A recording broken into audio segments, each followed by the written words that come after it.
টঙ্গী শিল্প এলাকায় চাকরি প্রত্যাশী আন্দোলনকারীরা আন্দোলন করতে থাকে সকাল থেকেই। এক পর্যায়ে বেলা 10:30টার দিকে আন্দোলন তীব্র থেকে তীব্র হয়। এমতো অবস্থায়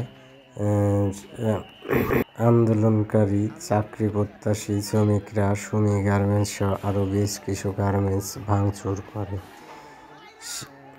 সেই সময় সুমি গার্মেন্টস থেকে একদল সন্ত্রাসী বাহিনী হকি এবং বিভিন্ন প্রকার ছুরি, রড সহ অন্যান্য দেশীয় আগ্নেয়াস্ত্র নিয়ে রাস্তায় নেমে চাকরি প্রত্যাশীদের মধ্যে কয়েকজনকে বেদম মারধর করে ও এর মধ্যে 3 জনের মৃত্যু হয় এবং বেশ কয়েকজন গুরুতর অসুস্থ অবস্থায় হাসপাতালে ভর্তি করা হয়। এমন পরিস্থিতিতে বিসিক শিল্পনগরী টঙ্গী এলাকায় সব শিল্প কারখানা সাময়িকভাবে বন্ধ করে দেওয়া হয়। আন্দোলনের পরবর্তী খবর জানতে আমাদের চ্যানেলের সঙ্গে থাকুন। আল্লাহ হাফেজ।